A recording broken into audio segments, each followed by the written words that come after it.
TESOL Macedonia, Thrace and Northern Greece, with whom we have been exchanging articles for the past 2 years. And having mentioned that, please don't forget also their conference is in 5 days and 19 hours. Actually, it's 18 hours and 58 minutes in Thessaloniki. Again, it features Marjorie Rosberg, who is here, by the way, Andrew Wright, Alec Williams, and Ken Wilson. Okay? Thank you very much.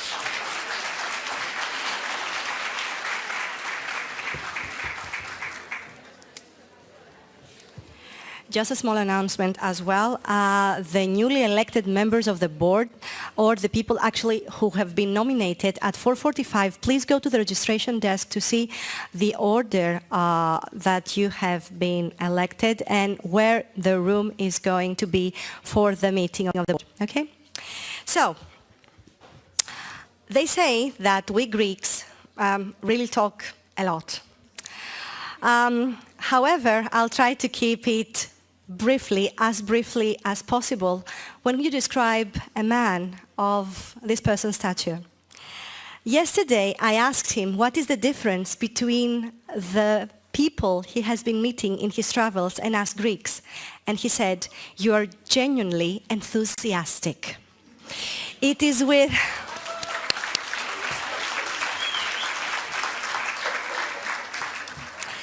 It is with enthusiasm, more likely exhilaration, that I am going to present our next speaker, for whom it was crystal clear from last year that he was going to present. I will do that with the help of Mr. Buckby, who is the director of the British Council and who is supporting us and bringing Professor Crystal to Athens. Mr. Buckby.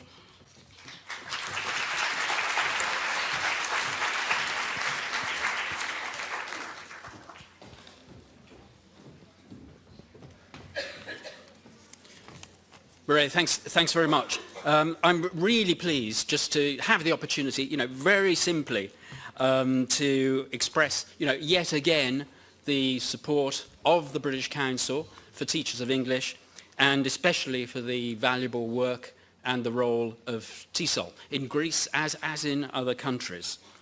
Our cultural relations purpose, is very much to create international opportunities and also to build trust. And we think that supporting and promoting high-quality English teaching and learning is really important for that. English, as we all know, opens doors, and if we can open those doors a little bit wider, then we think that, we're contributing more to our mission, and in particular, we're doing it if we're working with associations such as you, such as TESOL and as TESOL affiliates. Specifically for English teachers, we have lots of resources, lots of professional development activities throughout the year, also here in Greece. I hope you know about them, or I hope you find out about them. And we aim always to work in partnerships where there's a good match of core values. So certainly, therefore, anything we do with TESOL reflects, we think, that shared emphasis on quality standards, on professional integrity, and on common good. And we were thrilled last year that the TESOL International Association honoured the British Council at the TESOL International Convention in the United States in Portland. We got the TESOL President's Award for the commitment to English language instruction and education. Now, it's a great honour to welcome here David Graddle, again to Greece. David, there we go, sorry about that. We've had different speakers over the last few years. Really to welcome back David Crystal, after his visit last year, both to Corfu and to Athens, and we're very, very pleased to support his visits again. David is Honorary Professor of Linguistics at the University of Bangor. He's a writer, an editor, a lecturer, a broadcaster. His work in academia, I think, began in Bangor and then at Reading, where he became Professor of Linguistics. He has a very long connection with the British Council and has been, in fact, a member of the board of the British Council. He's patron of IATEFL, president of a number of associations and, of course, many, many publications.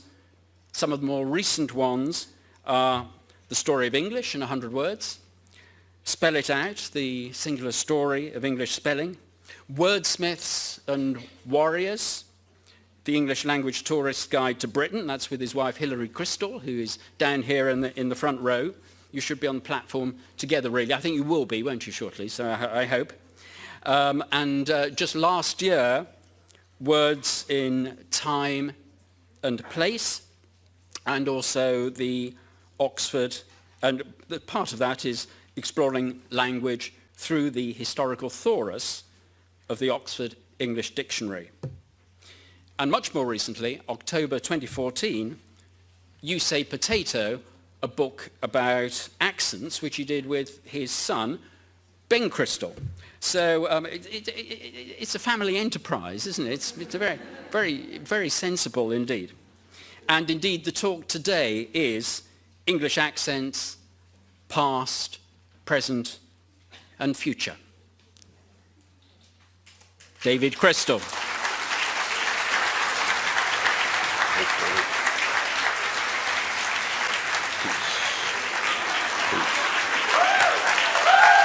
Peace.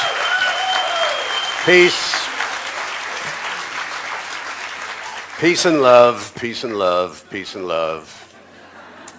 Remember John Lennon. Yeah. Oh, it's great to be back. It's great to be back. Thank you, Tony, for taking 20 years off my life just now. David Gradall is a tad younger than me. It was just wonderful for that brief second to think I was, in my 40s instead of what I am in my 50s. 60s? Ah, phooey, never mind. Yeah, thank you, yes. It's how we all feel. We learned that yesterday, didn't we? I'm an ex-trauma person, personally. Right, some compelling stuff then. About English accents. Oh, great subject. Accents are always in the news. Always in the news. Just this morning, I did a little bit of Googling, typed accents into Google to see what's been happening in the world of accents. Today, the accent story. NPR, public radio in the United States. New York is losing the accent that gave it Toity-Toyd Street. 33rd Street. Said in a Brooklyn, New York accent, Toity-Toyd. And apparently it's dying out, according to NPR. This makes headline news on the internet. That's the point. It's an accent story. It makes the news. Earlier in the week, it was St. Patrick's Day, was it not? And I call up Google on St. Patrick's Day and say, anything going on about accents on St. Patrick's Day? Yes, there is. The Independent newspaper has an article, The Worst Irish Accents in Film History. And what they did was they went through all the films where famous actors were playing an Irishman and judged whether it was an accurate Irish accent or not. And the top failure is Tom Cruise. And then second worst is Sean Connery. And third worst is Brad Pitt. Can you believe it? And then Pierce Brosnan, and so on. Apparently, it's very difficult to do an Irish accent if you're not from Ireland, that is, of course. Again, it makes the news. Accents always make news. Week before, I could go on and on. I jot these things down. I've got a little black book here, as you see. It's a bit old-fashioned. I know I should have an iPhone and do it that way, but no, I was in the Tube last week, the London Tube, London Underground. There's an advertisement on the London Underground, which has just gone up. Visit a place where your accent is an aphrodisiac. Where do you go? www.visit visit lasvegas.com. Apparently, the British accent is sexy over there. It was actually in another online survey a little while ago voted the sexiest accent in the world, beating Australia and New Zealand and the United States and so on and so forth. It only said the British accent. What did they mean by that?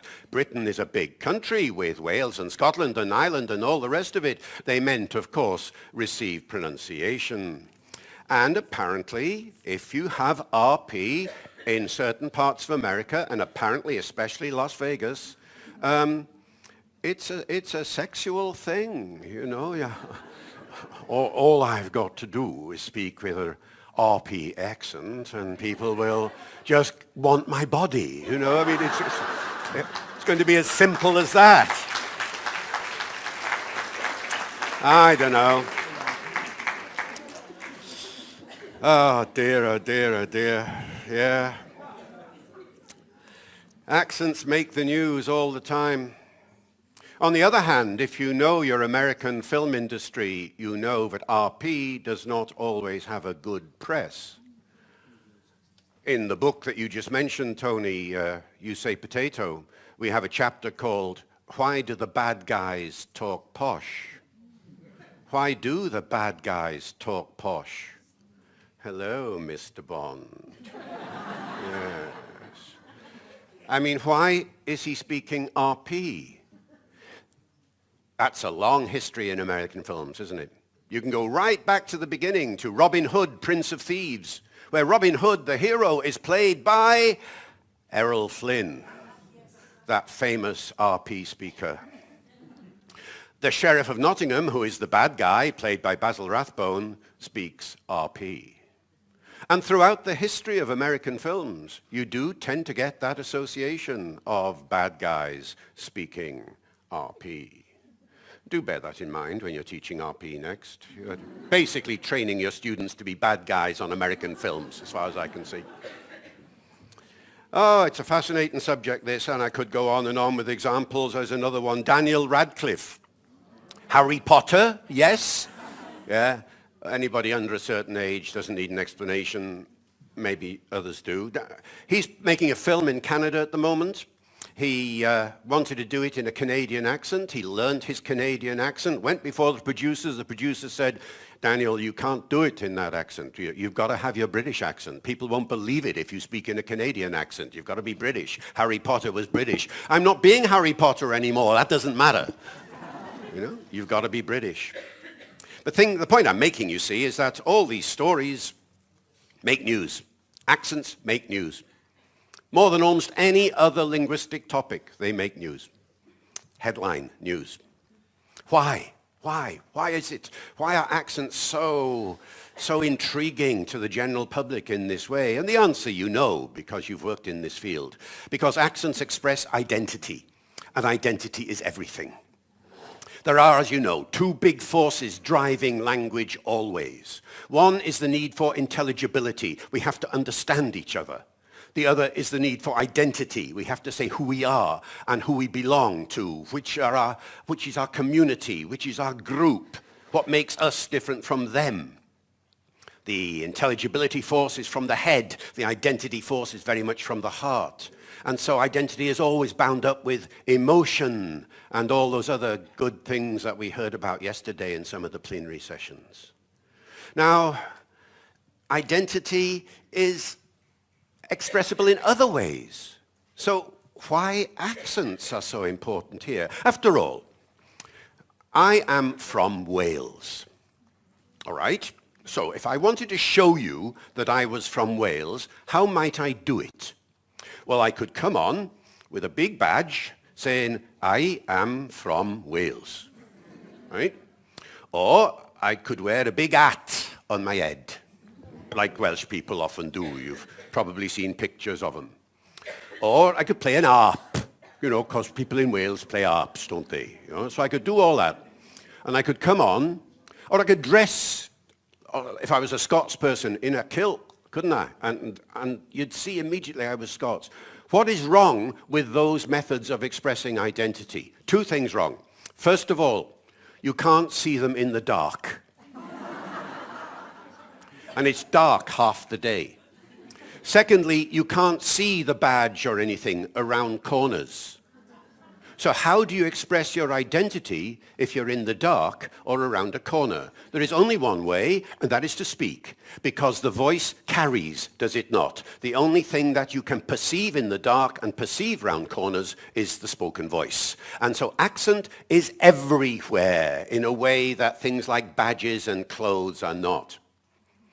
And the other reason, of course, is that accents are cheap. Doesn't cost you anything to have an accent, whereas you've got to buy your badge or your harp or your hat or whatever it is. And so accents have a kind of reach that no other expression of identity has. And that's one reason, I think, why they're so important and why people take them literally to heart. I think it's always been that way.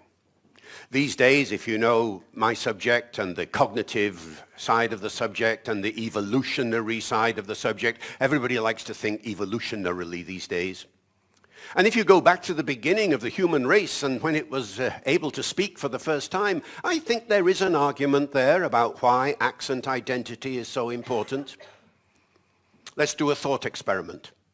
You are in your cave 100,000 years ago, more or less. And so you haven't really got much language yet. It's coming, but you've got some primitive things that you can say. You hear a noise outside your cave. So you say, who's there in 100,000-year-old language? You say, ugh, you say, or something. Back comes an ugh from outside. If you recognize that ugh, in other words, if that ugh has got the same accent as you, then it's probably safe to go outside and say, hey, buddy, how you doing? Give me 5, and all the rest of it, like Stone Age people must have done. On the other hand, if you hear that ugh and you don't recognize the accent, then if you go outside, you'd better take your club with you, because it's probably some other tribe that wants to take over your cave. In other words, accents here are, as it were, the survival of the linguistic fittest. The better you are at recognizing accents, the more likely you are to avoid situations where you're going to get into trouble. And one of the things you listen out for is if they speak differently from the way you do. Now, one reason why I believe that argument is because I encounter it still today. I was in a school not so long ago talking to kids of 17 and so on, and we were talking about accents, and I told them this story. Afterwards, a lad comes up to me and says, you know what you were saying about accents? I said, yeah. It's exactly like that where I live, he says. There are some streets in my city, and I go down, and if I hear a certain type of voice from round the corner, I'm not going round that corner. Or if I pass a cafe and I hear a certain type of voice in that cafe, I'm not going in that cafe. So here's the survival of the accent-aware modern youth. And I think that's all part of it. So, identity and evolution, and here we have Harry Potter and all the others illustrating that point very, very fully. Two sides to accents then. There have always been accents, therefore. There is never any example of a language which doesn't have accent variation. English has had more accents than most. England has had more accents than most. There is an accent shift on average in England every 25 miles. Right? In cities, it's even more. Why? Why are there so many accents? And dialects, of course. You know the difference. Accent is pronunciation. Dialect is grammar and vocabulary. Today, I'm just talking about pronunciation. Why so many? It all bound up with the history of the way the English language arrived in Britain. 449 AD, the famous case is reported by Bede. 3 ships came over to Kent, to Pegwell Bay, and out they jumped into the mud. And the first English word was probably a very rude word. But anyway, the point is that according to Bede, these were Angles and Saxons and Jutes. 3 very different types of people. coming from very different parts of the North European mainland, from as far away as Normandy on the one hand to Denmark on the other. And in the waves, the subsequent waves of immigration, people came from all over the place, and therefore they did not speak the same Germanic language or the same dialects of the Germanic language. They will have had different accents from the very beginning. And moreover, they didn't all come to one place. They arrived, some at Kent, some later came to Southampton and the Isle of Wight, some came to up the River Thames, some into Essex, some into Norfolk, some into the Yorkshire area. So from the very beginning, you get accent variation. Now what's the proof of that? The proof is that when the language starts to be written down for the first time, 100 or so years later, 7th century, 8th century manuscripts, the first time you see English written down, you see accent variation in the spellings, because the spellings were reflecting the way the people talked. So, for instance, if you read a manuscript from, say, Canterbury in Kent, and they're writing about something going somewhere, you see the word go, it's written G-O, like it is today. But if you go to the monastery up in Northumberland at Jarrow, and look at the manuscripts being written there, you see the word go written G-A, ga, rather than go. So there's obviously an accent difference there from the very beginning. I'm gone. It must have been something like that. And the more you look at Anglo-Saxon, Old English, the more you see these variations emerging in the spelling over the first 200 or 300 years of English. And this grows and grows and grows. So throughout the Middle Ages, we see further growth in English accents. The famous cases that have been studied in Chaucer's time, for instance, showing accent variation all over the country now with many different spellings reflecting many different pronunciations, and on it goes until the present day when you get the situation of accent changes, noticeable accent changes every few miles. Sometimes, as Professor Henry Higgins said in Pygmalion, My Fair Lady, you remember, sometimes even across a few streets. You know, I never used to believe that. I always thought that was a bit of an exaggeration on George Bernard Shaw's part until I encountered it for myself.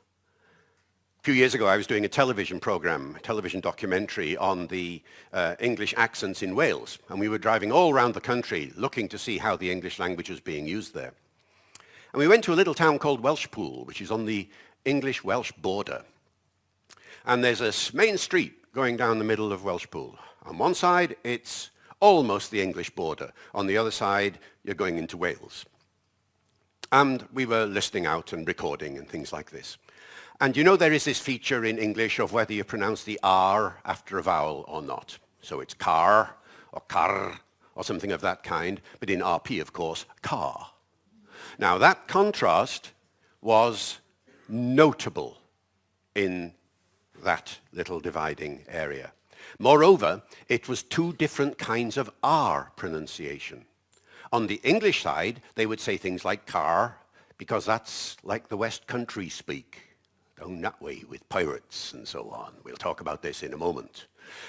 On the other side, they would say car, like in Welsh, with an R, with a trill sound like that. It's quite distinctive, and people would know from the accent, oh, you're from that side of town, rather than that side of town. So it can sometimes be just a few streets. These accents vary. By the time you get to Shakespeare, there is already a distinctive set of differences that make Shakespearean English very different from modern English. And this has become one of the big trends in accent study over the last few years in the English language. The reconstruction of an older state of the language in what is called original pronunciation, or OP for short. You can do it for any period of the language if you like. For Old English, you can do it for Beowulf. You can read Beowulf, of course, and you can speak it. And if you speak it, you have to speak it in the original accent, otherwise it doesn't come across well at all.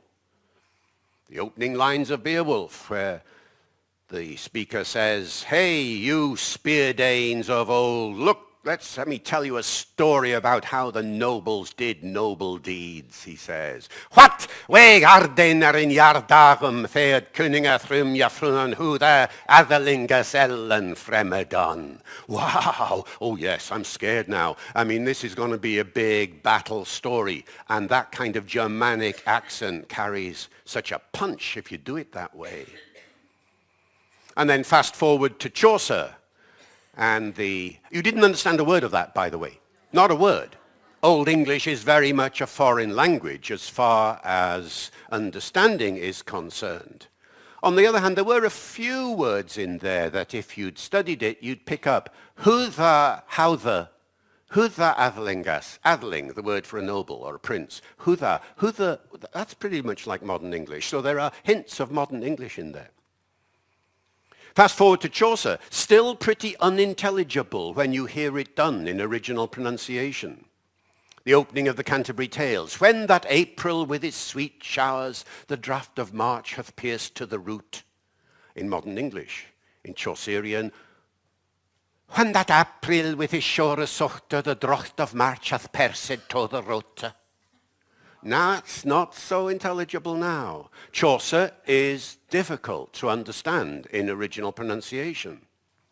But when you get to Shakespeare, the difference is much less dramatic. The reason is that there was a huge series of sound changes that took place between the years of about 1400 and 1500. Those of you who know your historical linguistics, you'll remember it's called the Great Vowel Shift.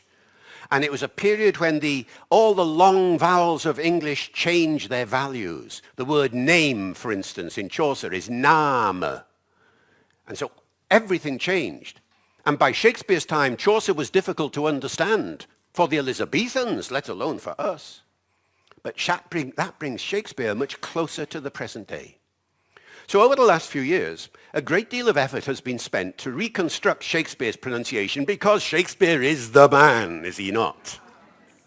Especially at the moment. It was most unkind of Shakespeare to have two anniversaries so close together, the anniversary of his birth last year and the anniversary of his death next year. What it means is that everybody is doing Shakespeare all the time. You're going to get some Shakespeare later on this evening. Don't miss it. It's a great show. But everybody's doing Shakespeare. And one of the things people want to do is get closer and closer to how it would have been in Shakespeare's time. So when Shakespeare's Globe was built on the south bank of the Thames, just next to the Tate Modern, in 1997, a reconstruction of the theatre as it was in 1599, they have tried to put on productions in what they call original practices. So they do original costume, original music on original instruments, original movement around the stage, because there are two big pillars at the front that hide you from the audience wherever you stand. So the actors have to move around a lot in order to be seen by everybody. And then original pronunciation. The first time they did an original pronunciation production was in 2004, when they did Romeo and Juliet in OP, as we call it. And that was so successful, they did another one the next year, and then another one in another part of the world, because in the audience that time were a lot of Americans. And Americans have one thing that they do. They go back and do it better. And so because they've got better facilities very often, and the theatre departments in universities are really quite plush, and so all of that, you know. And they went back and they started to do OP productions. Since then, there have been about a dozen OP productions around the world. Hamlet, Midsummer Night's Dream, and so on and so forth. The reconstruction of the accent is done by historical phonologists. That's me and another guys. And what you do, how do you work it out? How do you work out the older state of a language? You look at the spellings, which are a good guide before spelling standardized. Modern English spelling, remember, is a fairly recent development. You can use that. You can look at the comments made by the writers of the time who talk about how the pronunciation was. Above all, you look at the rhymes that don't work in modern English, but must have worked in Shakespeare's time. You know the sonnets, Shakespeare's sonnets, all about love. But what does Shakespeare rhyme love with? He rhymes it with words like move and prove. So what was it? Was it love and prove? Or was it loove and prove? Or was Shakespeare such a bad poet he didn't know how to rhyme? Well, obviously it was one or the other. It turns out to have been love and prove. The only guy who ever went love with a long vowel was Elvis Presley. You know, I love you. Shakespeare did it as a short vowel. How do I know? Because people at the time said the vowel is short in these words. And so you put all of this together to produce an accent that is absolutely fascinating when you hear it for the first time. And to hear it for the first time, the best way of doing it is to get a volunteer from the audience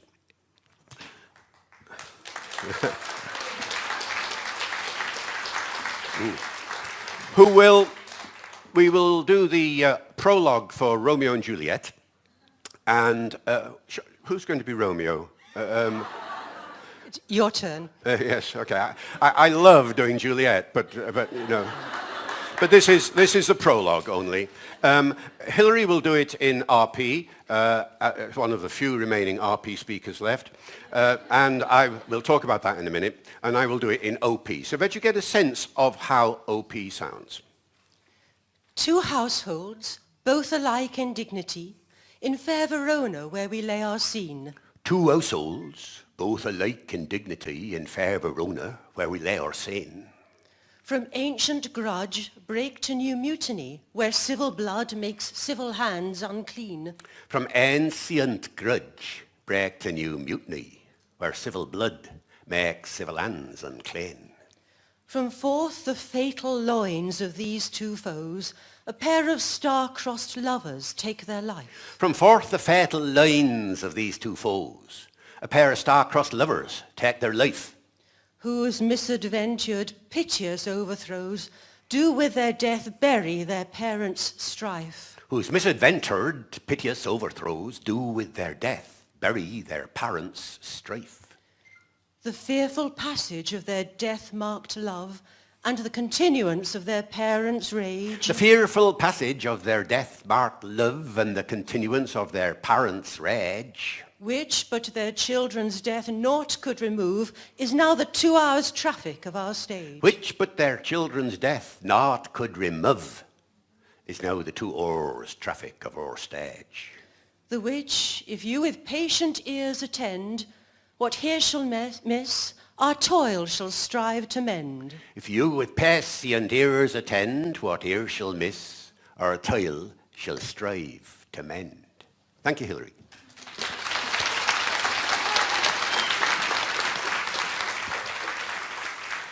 Now, it's a fascinating accent, isn't it? And whenever you do that accent, and I used to go around the audiences of the globe and ask them how they found it, and everybody says, we speak like that where I come from. Yeah?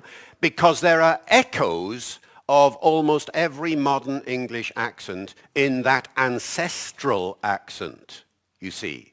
This is the accent that did actually evolve eventually into different kinds of modern English accents. It went across the Atlantic in the Mayflower. And one of the reasons why Americans, or most of them, got an R after the vowel is because it went across with the R after the vowel from Britain. Young people listen to it and say, it's Pirates of the Caribbean. And indeed, the R will remind many people of West Country accents in Britain. But it's not the only thing. It's not the only echo, the West Country. You will hear words in there, such as the O sound that you heard, which will remind you perhaps of Ireland or Scotland.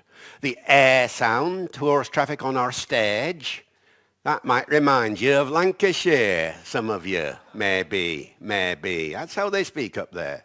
And so on.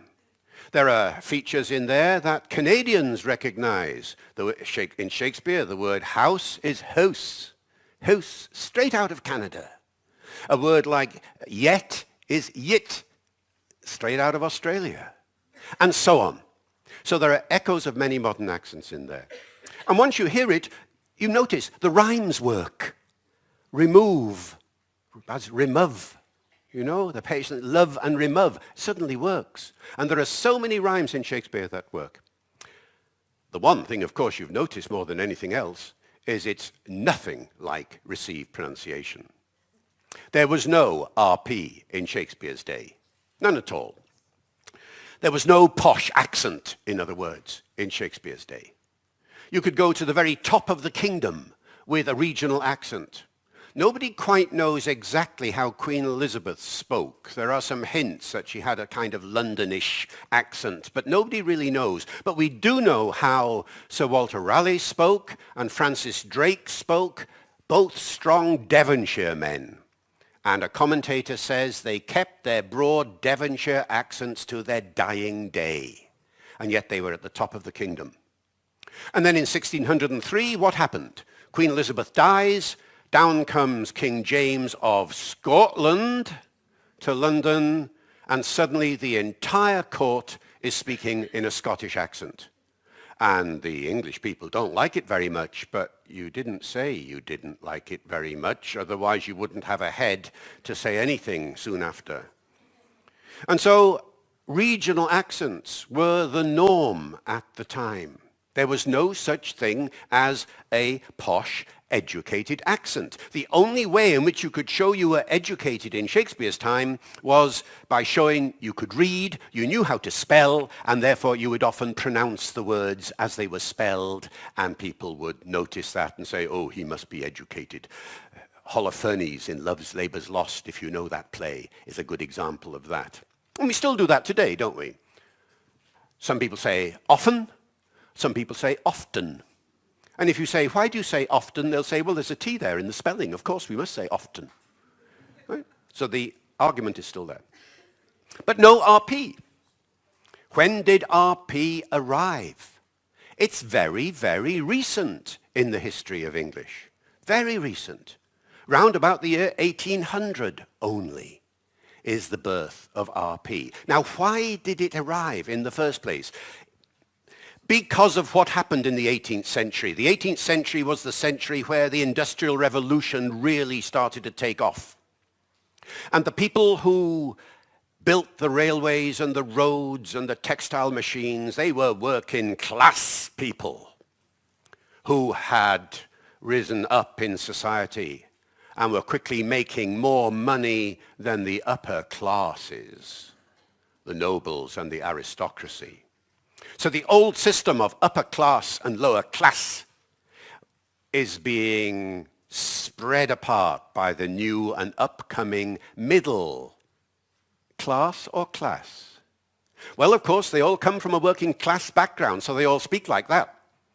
But they have now more money than the aristocrats around them, and they have a bigger house probably. And one day they are invited over to have dinner with the Lord from down the road. And so they put on their best clothes and they have their best carriage and they go to the Lord's house, who then mocks them for their silly accent. And they're embarrassed by this. And they go back home and say, why do we speak so badly? We must do something about it. We must go to elocution classes. And that's the birth of the elocution movement. It starts in the last quarter of the 18th century. Some people became multimillionaires by becoming elocutionists, going around the country saying to people, if you want to speak like those upper class people, this is how you must do it. There was in London a society for the protection of the letter H. What you did was you met with your friends every week and you practiced, putting an H in and avoiding the errors that those horrible Cockney people do. How does a Cockney speak? He says something like this. I hurt my harm. I hurt my harm. Drops the H and puts one in.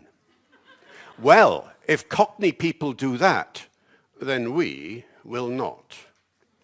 So we will always pronounce an H if it is there in the spelling, and we will not pronounce the H if it is not there in the spelling.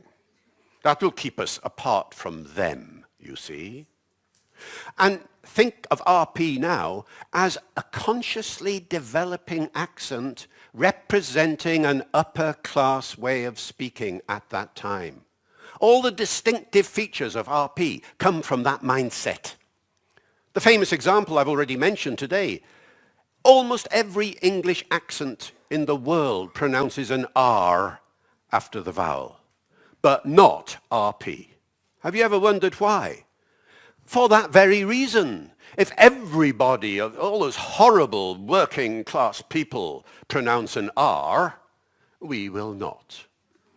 We will say car and heart, whereas they're saying car and heart and car and all that sort of thing.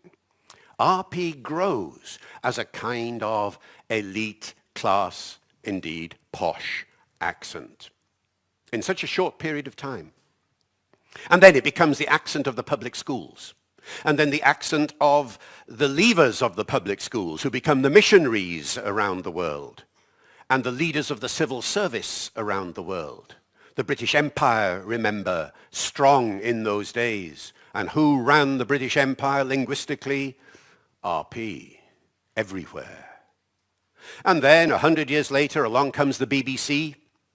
And Lord Reith, who starts the BBC, who is a Scot and has a strong Scottish accent, decides that the accent of the BBC will be RP. Why, he said? Because it's the accent everybody understands. But what did he mean by everybody? He meant anybody who could afford a radio set. Once again, the upper parts of society. RP became the voice of the BBC, as you know. And it has been that way ever since. It then became the voice of English language teaching everywhere in the world where British English was the dominant mindset.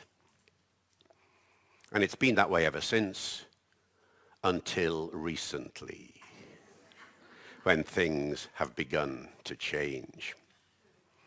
Two things have been happening. Whenever you talk about accents, there are always 2 points of view. You have to talk about the way the accents themselves change, and the other thing you have to talk about is the attitudes that change. So 2 sides. The accents themselves change. Yes, RP has changed, hasn't it, over the last 50, 60 years. The RP that was spoken in England in the 1920s, notice I say in England, because it was never strong in Ireland and Scotland and Wales.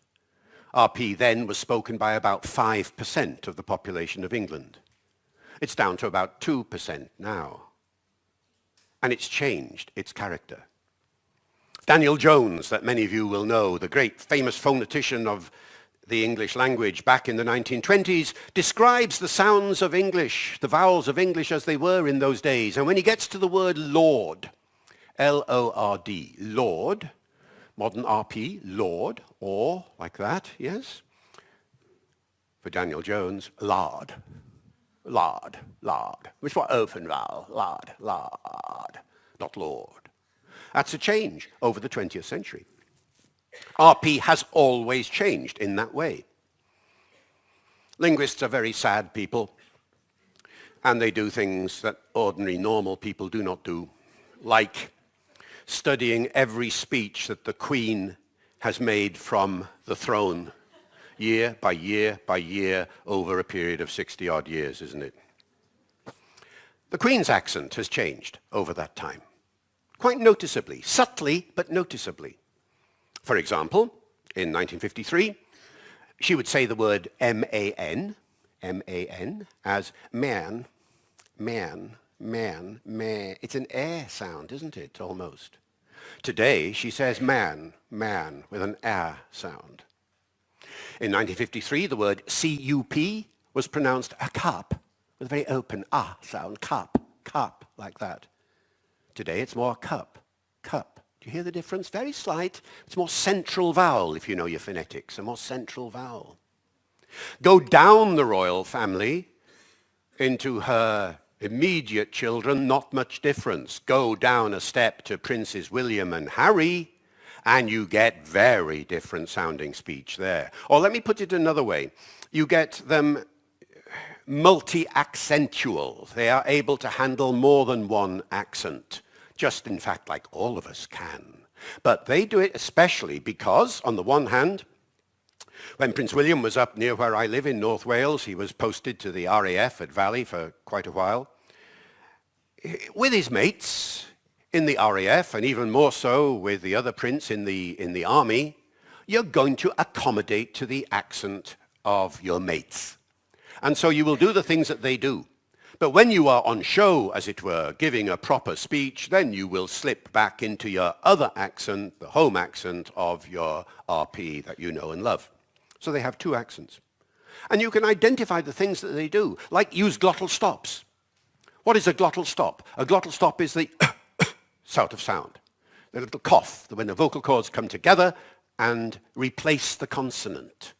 So in Cockney, for example, a Cockney does not say bottle, bottle, but bottle, bottle. You've heard that, haven't you? Bottle, with a in there. Now, William and Harry don't do that, but they do drop the consonants at the ends of their words.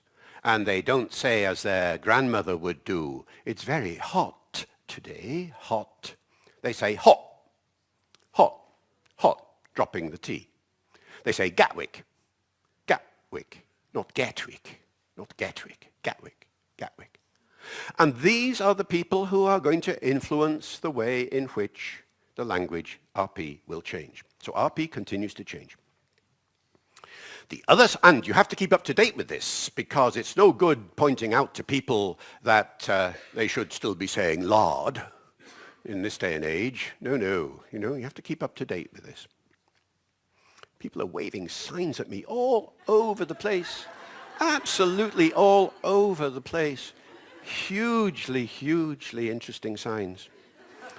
But all in the same accent. The other side of things you have to watch out for is that these accents bring different attitudes.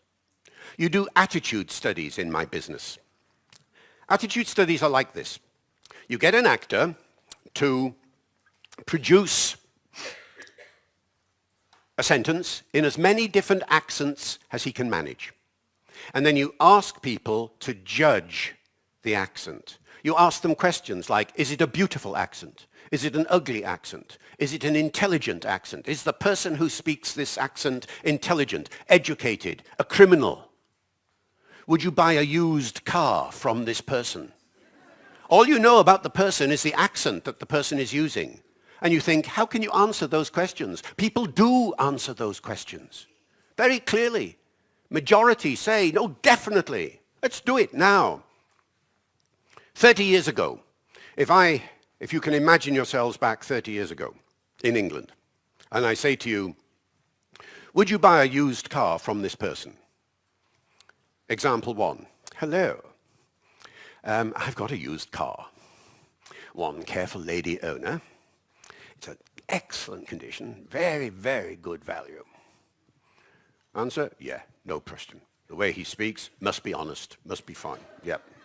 Whereas, hello, I've got a used car. It's one careful lady owner. It's all right, it's quite cheap. It's all right, isn't it? Yeah, it's all right, yeah, you can buy it.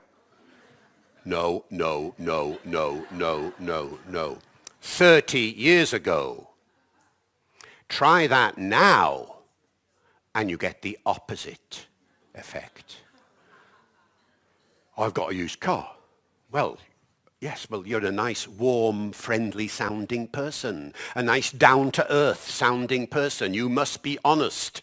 Whereas, hello, Mr. Bond. Yeah?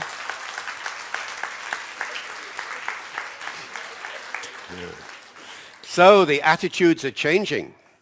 And the evidence, you see, is when you go to the places where you would expect traditionally to hear RP and you don't hear it anymore. Ben, in the book, You Say Potato, which of course is from the film, isn't it? Fred Astaire. When I say isn't it, there are two types of people in the world. People who say, yeah, I know that film. Fred Astaire, Ginger Rogers, fantastic. The roller skate scene.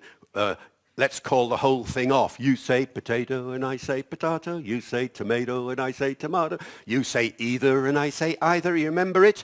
Half the world says yes, of course. The other half hasn't the foggiest idea what I'm talking about. Yeah. Who's Fred Astaire? Who's Ginger Rod? Never heard of him. Never heard of him.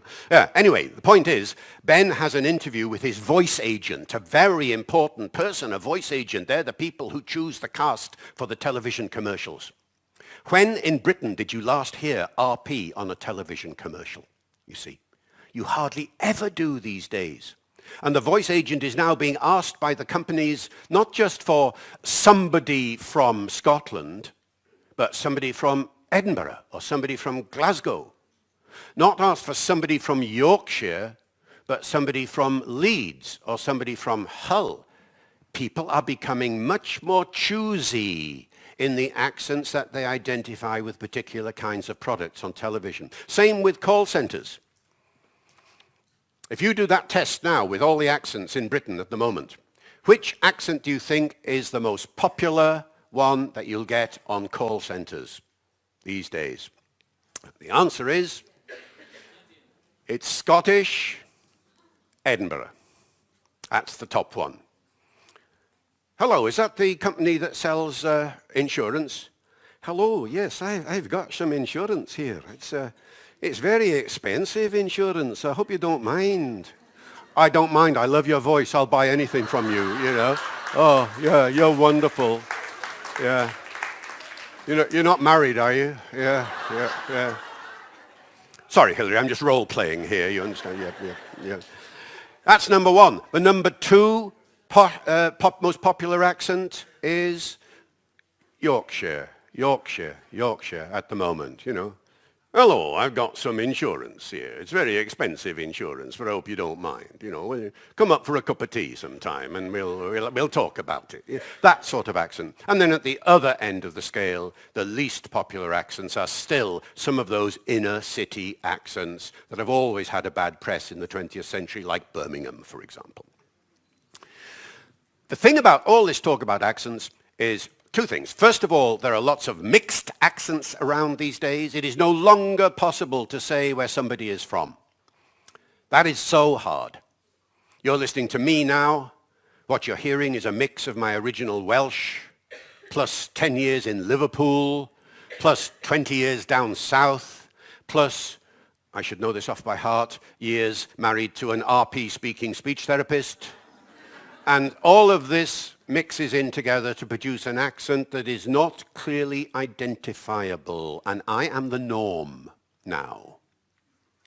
Does this affect the way in which you teach the language? Not in terms of teaching production, no. Of course, if you're used to teaching RP, you will carry on teaching RP.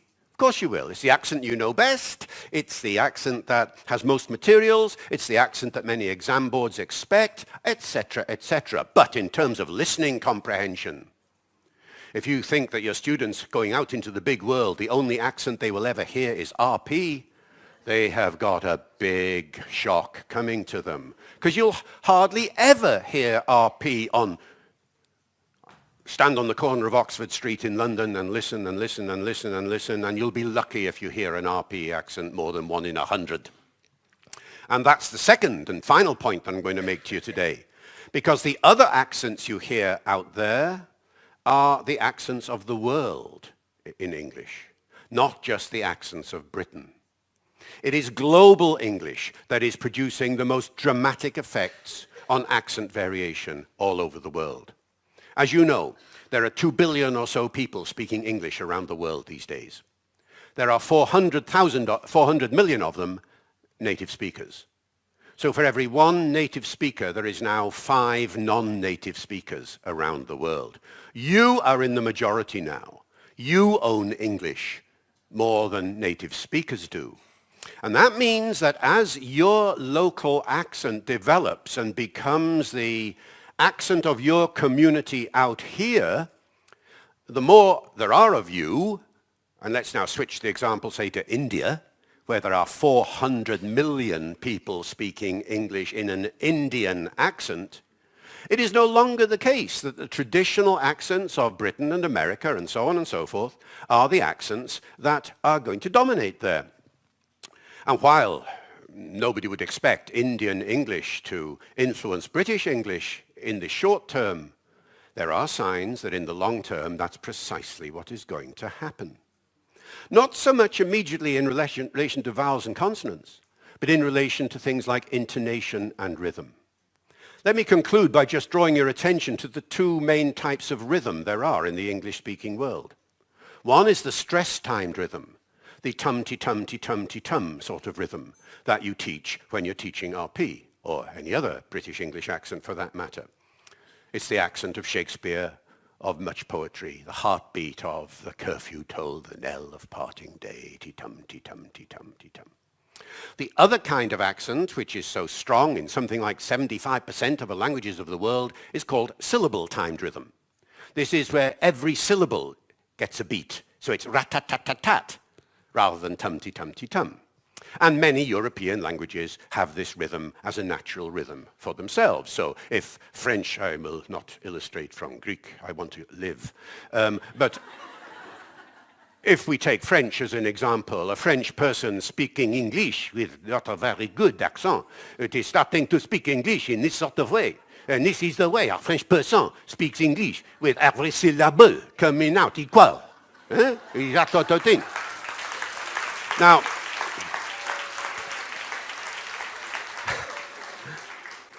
English has never been a syllable-timed language until now.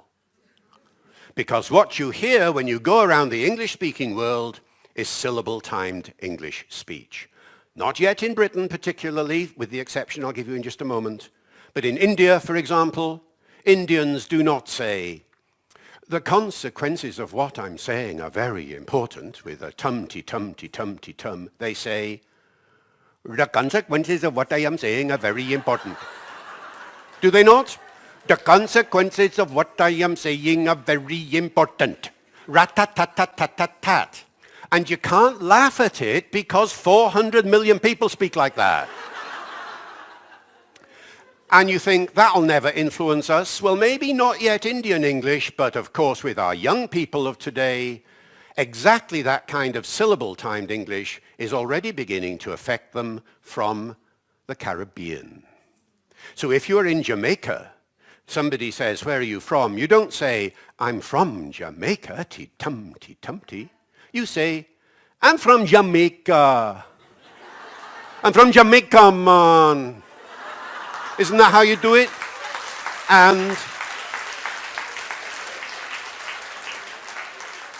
And the young people of today are being influenced by that accent through hip-hop and rap. Because rapping is a syllable-timed English. Okay, now we're going to close with a rap. And I'm going to close a rap without any other crap. Because I have been giving you information about the stress and intonation. Thank you.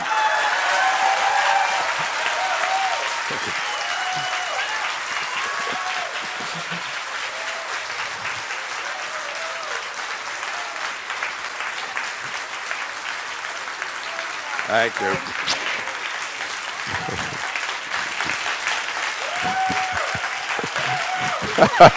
Thank you.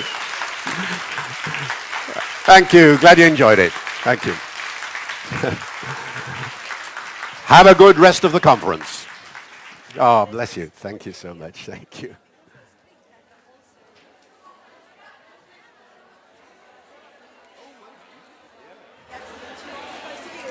Yes, that's right.